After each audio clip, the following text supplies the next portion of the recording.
फिर उस युद्ध का परिणाम क्या हुआ? जब अपने अपने क्षेत्र के दो शक्तिमान युद्ध में आमने सामने हो तो परिणाम इतना शीघ्र कैसे आता? युद्ध चलता रहा, समय बीतता रहा और बीतते बीतते समय की सुई उस एक निर्णायक घड़ी के पास आकर रुक गई, जिस एक घड़ी में सम्राट विक्रमादित्य को रोकना था राहु को और बचाना था खंडित होने से पुष्य नक्षत्र को। देवी, वो निर्णायक घड़ी क्या थी? और उस एक घड़ी में क्यों रोकना था सम्राट को, राहु को? वो एक घड़ी महत्वपूर्ण इसलिए थी राजन, क्योंकि यदि उस एक घड़ी में सम्राट विक्रमादित्य राहु को आगे बढ़ने से रोक लेते तो पुष्य नक्षत्र राहु के निशाने से दूर अपने मार्ग पर आगे बढ़ जाता और खंडित होने से सदा सदा के लिए बच जाता। हम किसी भी मूल्य पर इस संसार का विनाश नहीं होने देंगे। परम पिता परमात्मा राहुदेव के इस हठ ने वनस्पति से लेकर जीव जंतुओं के जीवन के अस्तित्व को संकट में डाल दिया। हमें आशीर्वाद दीजिए कि राहुदेव के इस हठ धर्म को पराजित कर हम इस विनाश लीला को रोक सके। आशीर्वाद दीजिए हमें।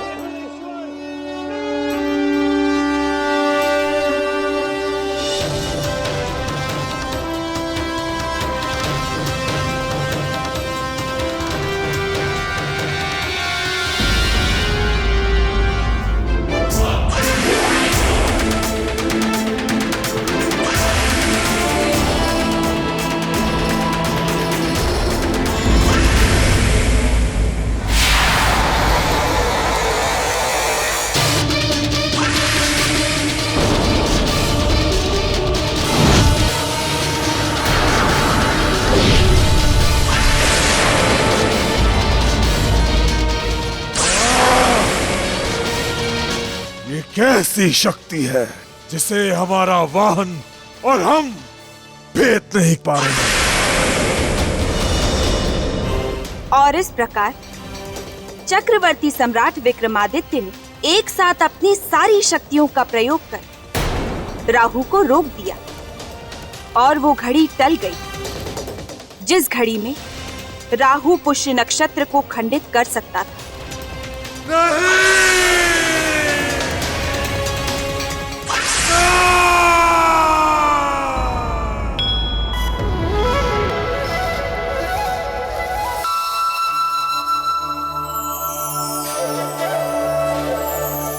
बादल हट गए, अर्थात चक्रवर्ती सम्राट विक्रमादित्य ने राहु को रोकने में सफलता प्राप्त कर ली। महारानी जी, होश में आइए, आंखें खोलिए महारानी जी, साक्षी बनिए चक्रवर्ती सम्राट विक्रमादित्य की सफलता का। संसार से संकट टल गया महारानी जी। सम्राट विक्रमादित्य ने राहु के कोप से पुष्य नक्षत्र को बचा लिया है।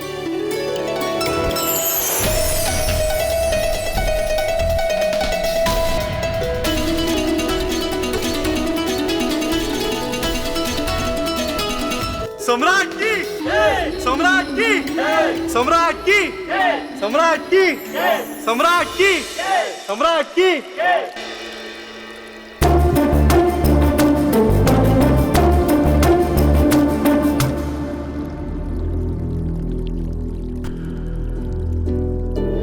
देवी, मुझे लगता है कि अब बेताल को सामान्य कर देना चाहिए। देखिए ना, कितने व्याकुल और परेशान हो रहे हैं।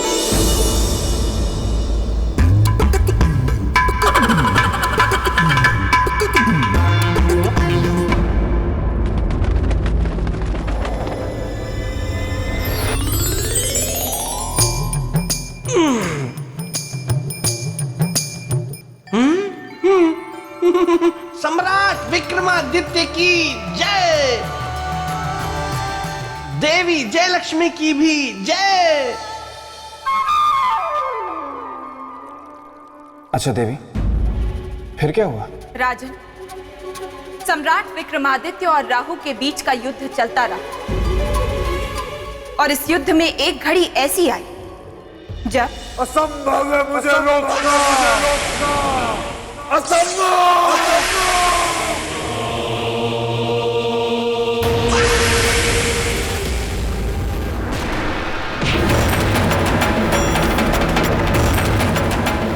तुम नहीं जानते तुमने क्या किया है विक्रमादित्य।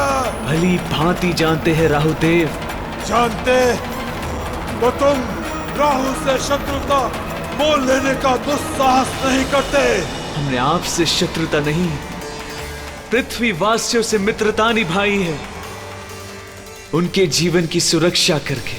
तो अब तुम्हारी मित्रता तुम्हारी मृत्यु बनेगी। मृत्यु का भय नहीं है हमें राहुदेव, क्योंकि हमने अपना उद्देश्य पूरा किया है। सफलता के बाद मृत्यु भी सुखदायी होती है। मुझे असफलता का राग सुनाकर स्वयं सफलता का शंखनाद करने वाला विक्रम, मैं तुम्हें ऐसा मारूंगा तुम स्वयं मुझसे मृत्यु की भीख मांगेगा।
इंद्रदेव, ये क्या हो गया सम्राट विक्रमादित्य को? वो राहु का सामना क्यों नहीं कर पा रहे? क्योंकि पराक्रमी सम्राट विक्रमादित्य की सारी शक्ति राहु को रोकने में ही नष्ट हो गई। अब उनके पास शक्ति बची ही नहीं है कि वो राहु का सामना कर सके।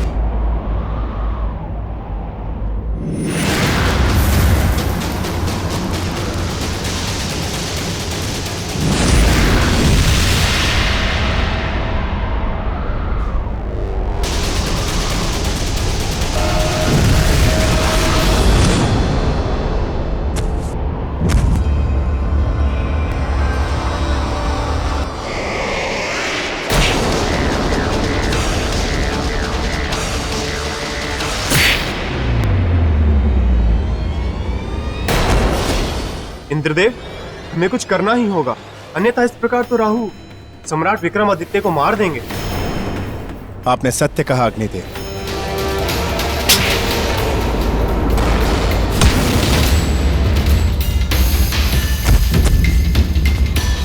मेरे विचार से अब हमें ब्रह्मदेव को समाधि से जगाना चाहिए। केवल एक वही है जो सम्राट विक्रमादित्य को राहु के प्रकोप से बचा सकते हैं।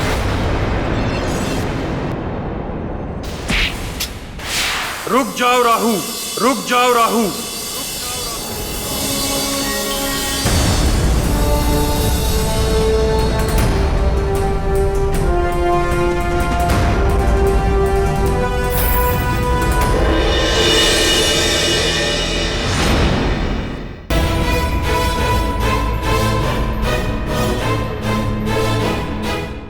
नहीं ब्रह्मदेव, आज मैं नहीं रुकूंगा।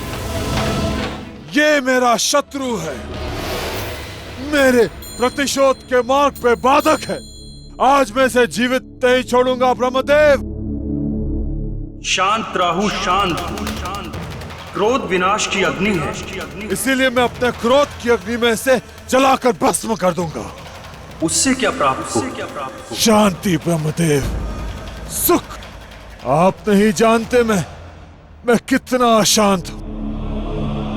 आपने मुझे देवत्व का स्थान दिया, उसके बाद भी उस इंद्र ने मुझे अपने दरबार से निकाल दिया, अपमानित करके निकाल दिया ब्रह्मदेव।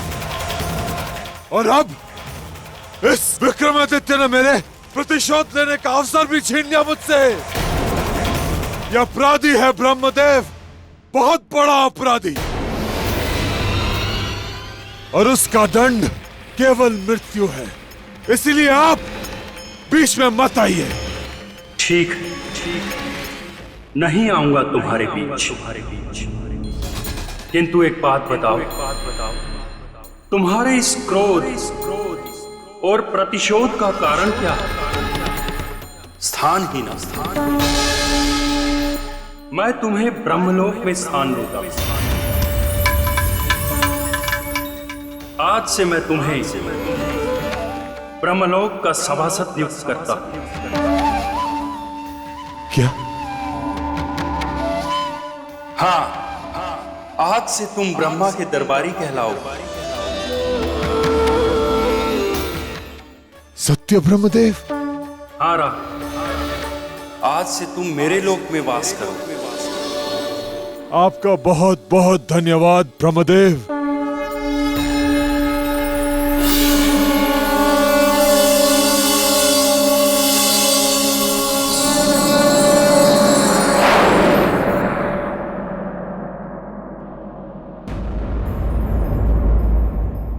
चक्रवर्ती सम्राट विक्रमादित्य, मुझे क्षमा कीजिए।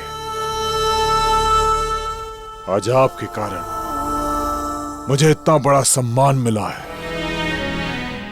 इस शुभ अवसर पर मैं आपको कुछ देना चाहता हूं।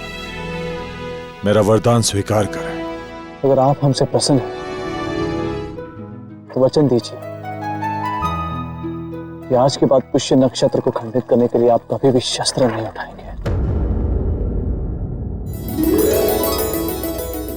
मैं वचन देता हूं कि आज के बाद कभी भी राहु पुष्य नक्षत्र को खंडित नहीं करेगा। तो देखा आपने, राजा भोज मेरा मित्र कितना अच्छा था। उसने राहु को क्षमा भी कर दिया। और फिर आपको पता है स्वयं ब्रह्मदेव ने क्या कहा? क्या कहा? उन्होंने कहा कि मेरे मित्र जैसा राजा, यानी सम्राट विक्रमादित्य जैसा राजा ना तो कोई हुआ है और ना होगा। बोलिए, है ना ये सत्य बात?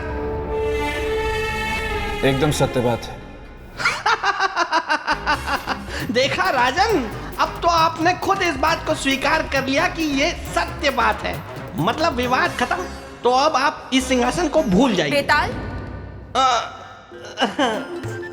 देवी, मैं तो बस यूं ही सोचती हूँ इस बार तुम्हें पत्थर की मूर्ति बना दूं। नहीं नहीं नहीं नहीं नहीं, नहीं। मैंने तो कुछ बोला ही नहीं है और मैं तो कुछ बोलूंगा भी नहीं। मैं तो यहाँ रहूंगा भी नहीं। नहीं नहीं, मैं यहाँ रहूंगा लेकिन यहाँ नहीं रहूंगा। यहाँ रहकर मैं वहां रहूंगा और कुछ नहीं बोलूंगा। राजन, उसके बाद राहु ने सम्राट विक्रमादित्य को उनकी खोई हुई शक्तियां वापस लौटा दी। सम्राट विक्रमादित्य की, सम्राट विक्रमादित्य की, सम्राट विक्रमादित्य की।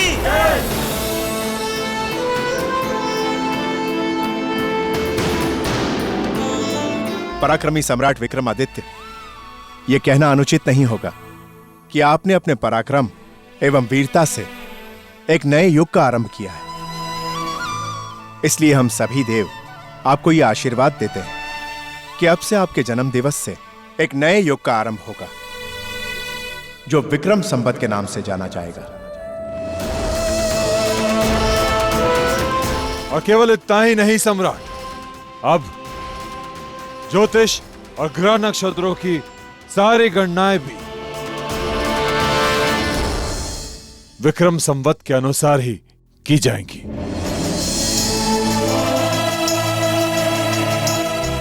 इस सम्मान के लिए बहुत बहुत धन्यवाद देव। किंतु देवगणों, इस सम्मान के पीछे राहु देव का भी बहुत बड़ा योगदान है। यदि वो हमारे सामने चुनौती बनकर नहीं आते तो ये सम्मान भी आसमान के तारे की तरह होता। राजन, मैं इस सिंहासन में पराक्रम की रक्षिका जयलक्ष्मी आपको चक्रवर्ती सम्राट विक्रमादित्य के पराक्रम की कहानी सुना दी। अब मुझे आज्ञा दें।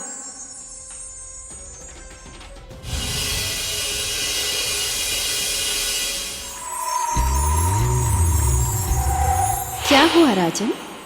प्रणाम देवी। खुद को पराक्रम के तराजू में तौलने का कर रहे हो प्रयास।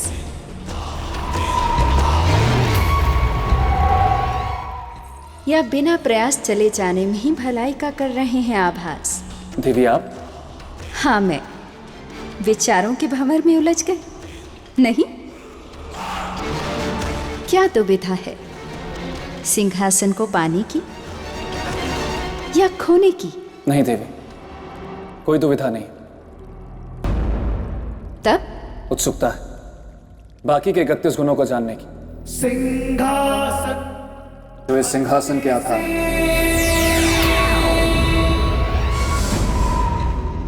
यदि इरादा अटल हो तो उत्सुकता भी शांत हो जाएगी। किंतु उससे पहले एक प्रश्न है। अवश्य।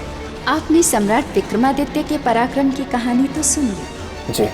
तो बताइए, व्यक्ति की 2 शक्तियों में कौन बड़ी है? कौन है सबसे शक्तिशाली? तन की शक्ति या मन की शक्ति?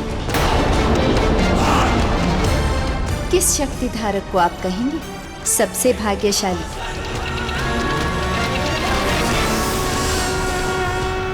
किस शक्ति धारक को आप कहेंगे सबसे भाग्यशाली?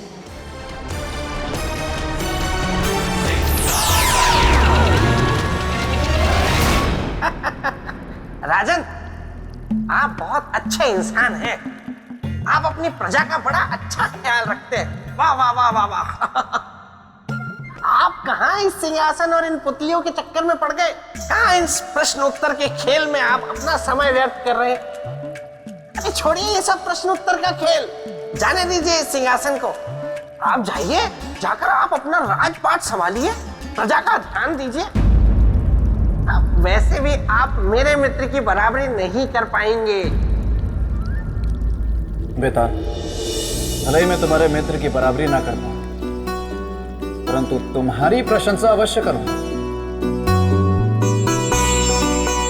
तुम्हारा जैसा मित्र मिलना एक सौभाग्य की बात है। एक ऐसा मित्र जो अपने मित्र के विरुद्ध एक भी शब्द ना सुने, जो किसी और को उनकी बराबरी करने का मौका तक न दे।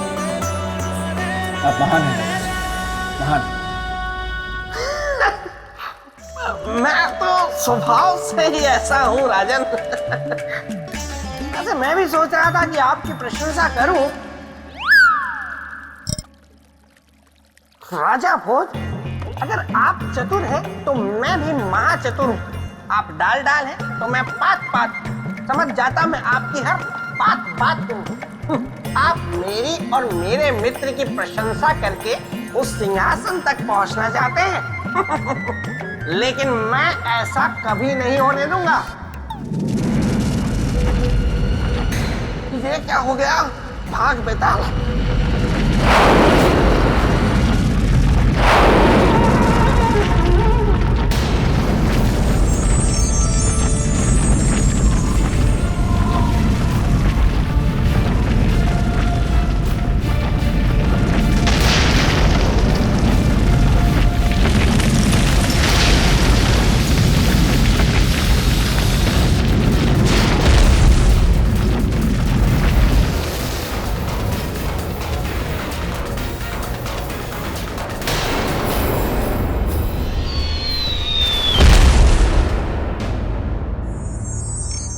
ये कैसी माँ?